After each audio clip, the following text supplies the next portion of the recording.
Are you doing things in your practice which are not really effective? Do you have exercises which have a lack of motivation and engagement, and sometimes the players are not really working really good? In this video, I'm going to show you an exercise which first might seem a little bit odd and strange. There's a lot of chaos on the court, but still there are some facts which are really genius, and therefore I really love this exercise. It kind of happens all the time in my standard practices.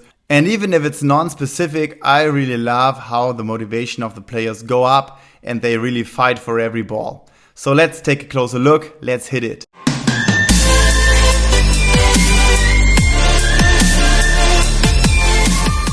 Hey guys, welcome on my channel. Hope you have a great day. This is all about volleyball, and today we're going to take a closer look on one exercise I really love to do. I really do it very often in my practices, just because there is one fact which really makes this exercise great. There are a lot of things which really is stupid in this exercise, which are really strange, very non-specific, and therefore you usually should say, why are we doing this exercise? Why am I like a libero doing this exercise?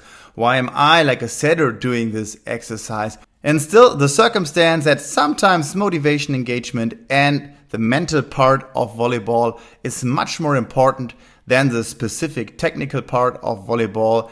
This exercise seems really great for me and I really love to do it. Let's take a closer look. So at first glance, this might look a little bit chaotic, and therefore let's break it down.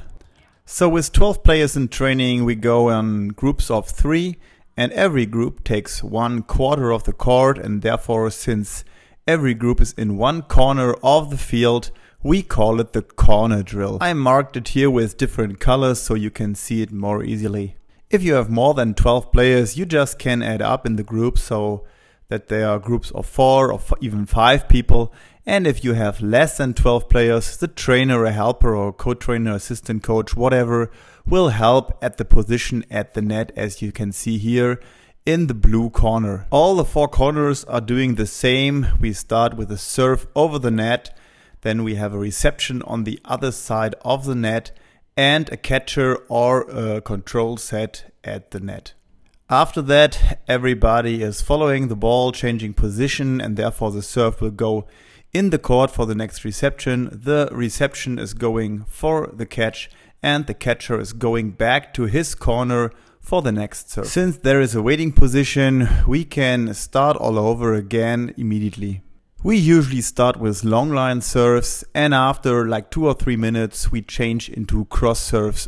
In the third round we're going to change sides, so from left to right and from right to left, and then again do line serves and cross serves for the last round. Therefore we cover in 8 to 12 minutes all the directions and angles for our serves and receptions. If you want to know more about the 5 basic principles of serve and reception training, you can watch this video. I will leave the link down below. So here you see my team in the first round. We are going for long line serves, and as you probably noticed, everybody is doing everything. So the liberos are serving and middles, opposites and setters are in reception, which is not very specific and actually not happen in a game. So why am I doing this? So there are 3 big benefits for me, and the last one is the most important. First of all, the team is getting a lot of repetition, and reps are very important if we are talking about serve and reception. After doing this exercise for the second or third time, the team will get in a good rhythm and can serve in a fast order. Second, the guys have to aim on half court, and therefore they have to be kind of precise.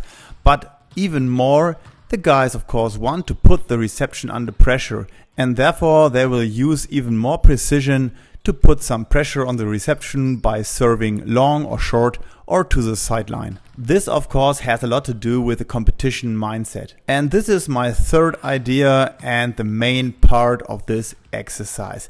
This exercise is really competitive and everybody really loves to do it because it's fun to serve on any player of the team, because there are a lot of players who usually don't act in reception. And of course, nobody wants to serve easy, so that these players can receive easily to the catcher, and therefore everybody is going for a good serve. And This competitive idea is really great for getting quality and pressure in the serves.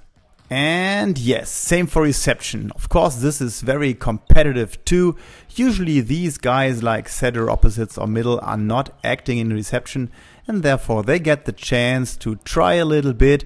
And of course, they want to be great as well and make a perfect reception to the setter.